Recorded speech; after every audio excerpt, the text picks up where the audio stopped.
kú dédé àsìkò gbogbo ibi tẹ́ ti ń gbọ́ mi lé lóko tàbí lẹ́yìn òde ẹ jẹ́ kí a gbàdúrà. Ayérayé bàbá ọ̀run, àgbéyìnga aláàánú, olùrànlọ́wọ́ wa, ọlọ́run tó mú wa ṣe àṣeyọrí, tó mú ẹtì kúrò ní ojú ọ̀nà wa. Ògo yín àti ọlá ni forúkọ yín o, fún oore ọ̀fẹ́ àti àánú ńláńlá láti rí ọjọ́ ẹtì mìíràn nínú oṣù kẹwàá. Ògo, ìyìn, ọlá ni forúkọ mímọ́ yín. Ọ̀rọ̀ tá ò gbéyàwó lẹ́yìn kó ṣe ayé àti ọkàn wa ní rere, tó ti àgbàdúrà ní orúkọ Jésù Kristi Olúwa wa. Àmín, àmín orúkọ Jésù. Ìwé ọ̀run ṣíṣí tí a ti ọwọ́ olùṣọ́ àgùntàn Enoch Adeboye kọ. Èní ọjọ́ ẹtì ọjọ́ 25 oṣù kẹwàá. Àkòrí tí a ò gbéyàwó sọ wípé igi ọ̀pọ̀tọ́ náà. Àmú àkọsórí wa nínú ìwé Jòhánù orí 15 ẹsẹ̀ ìkejì. Jòhánù orí 15 ẹsẹ̀ ìkejì. Gbogbo ẹ̀ka nínú mi tí kò bá so èso, a ó mú un kúrò. Gbogbo ẹ̀ka tí ó bá sì so èso, a ó wẹ̀ ẹ́ mọ́ kí ó lè so èso sí i. Nígbà tí a mú bíbélì kíkà wa nínú ìwé Máàkù orí 11 ẹsẹ̀ ìkejìlá títí dé ẹsẹ̀ ìkejìlélógún. Màá ka Máàkù orí 11 ẹsẹ̀ ìkejìlá dé ìkẹrìnlá àti ẹsẹ̀ ogún títí dé ẹsẹ̀ ìkejìdínlógún, tí ó kà báyìí pé ó ní ìjọ́ kejì nígbà tí wọ́n ti Bẹ́tílẹ́hẹ́mù jáde, ebi ń pa á. Ó sì rí igi ọ̀pọ̀tọ́ kan ní òkèèrè tí ó ní ewé. Ó wá bí bóyá òun lè rí ohun kan lórí rẹ̀. Nígbà tí ó sì wá sí ìdí rẹ̀, kò sì rí ohun kan bí kò ṣe ewé, nítorí àkókò èso ọ̀pọ̀tọ́ kò tí ì tó. Jésù sì dáhùn, ó sì wí fún un pé kí ẹnikẹ́ni kí ó má ṣe jẹ èso lórí rẹ̀ mọ́ títí láé. Àwọn ọmọ ẹ̀yìn rẹ̀ sì gbọ́. Ẹsẹ̀ 20 títí dé ìkejìlélógún. Bí wọ́n sì ti kọjá lọ ní òwúrọ̀, wọ́n rí igi ọ̀pọ̀tọ́ náà, ó gbẹ ti gbòǹgbò. Pétérù ó sì wá ìrántí, ó sì wí fún un pé Rábì, wo igi ọ̀pọ̀tọ́ tí ìwọ fi bú, ó ti gbẹ. Jésù dáhùn, ó sì wí fún wọn pé ẹ ní ìgbàgbọ́ sí Ọlọ́run. Wàyí ẹ tẹ́tí bẹ̀rẹ̀ jẹ́ láti gbọ́ ohun tí olùṣọ́ àgùntàn Enoch Adeboye ní fún wa ní èní ọjọ́ ẹtì. Nínú bíbélì kíkà wa tèmi, ebi ń pa Jésù, ó sì lọ wá èso ọ̀pọ̀tọ́ lára igi ọ̀pọ̀tọ́ tó wà ní ìtòsí, ṣùgbọ́n ó ṣe ní láàánú pé kò rí ọ̀kan o, kò rí èso kankan lórí rẹ̀.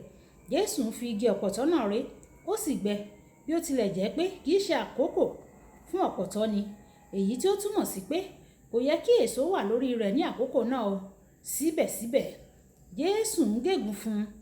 O lè rò pé Jésù ṣe àìdára fún igi náà ni, ṣùgbọ́n ó fi ìwà náà pàrokò ránṣẹ́ sí wa ni o.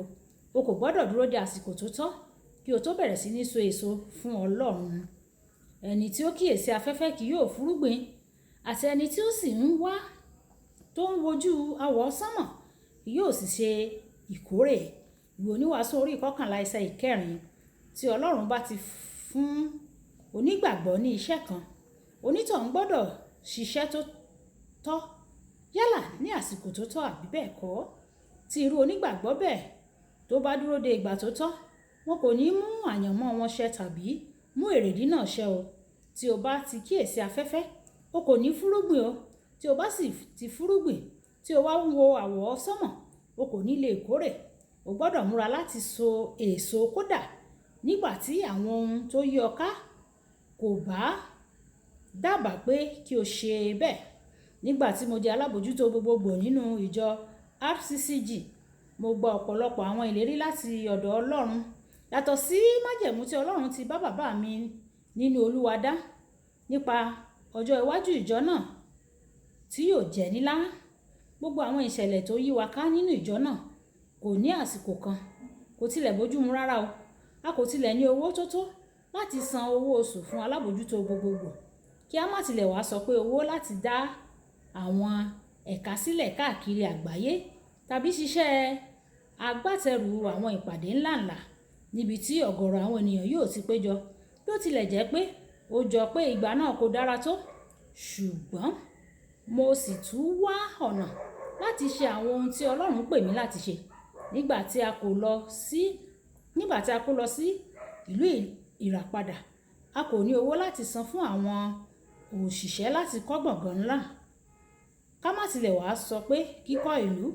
Mo ṣiṣẹ́ ní gbogbo òru pẹ̀lú àwọn ọmọ ìjọ yòókù láti kọ́ gbọ̀ngàn àkọ́kọ́. Lónìí, gbogbo ènìyàn ló lè rí ìlú tí Ọlọ́run ṣèlérí fún wa báyìí o. Olùfẹ́, tí o bá dúró de àsìkò tí tó dára jù kí o tó sèso, ìwọ yóò dàbí igi ọ̀pọ̀tọ́ náà ni o.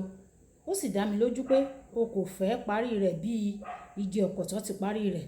Jésù sọ nínú ẹsẹ̀ àkọ́sórí wa fún tòní pé èyíkéyìí ẹ̀ka nínú òun tí kò bá so èso rere ni a ó ké kúrò. Kókó ọ̀rọ̀: kò sí àwáwí kan fún kíkùnà láti so èso. Ẹ jẹ́ á sọ pé bàbá mi, Olúwa ṣàánú fún mi, jẹ́ kí n so èso, fún mi ní oore ọ̀fẹ́ láti so èso. Olúwa, gbogbo ẹ̀mí àwáwí mú kúrò nínú ayé mi, fún mi ní oore ọ̀fẹ́ ńláńlá láti so èso fún ọ, àti láti ṣiṣẹ́ fún ọ. Olúwa yóò fún wa ní oore ọ̀fẹ́ ní orúkọ Jésù. Olúwabùkọ́lá Ayákó ní orúkọ mi. Ẹ máa bá mi like, ẹ máa share, ẹ máa comment nípa ẹ̀ kí àwọn ènìyàn kí wọ́n lè jẹ àǹfààní ọ̀run ṣíṣe Yorùbá. Ìpàdé wa bí oyin ó dàbọ̀.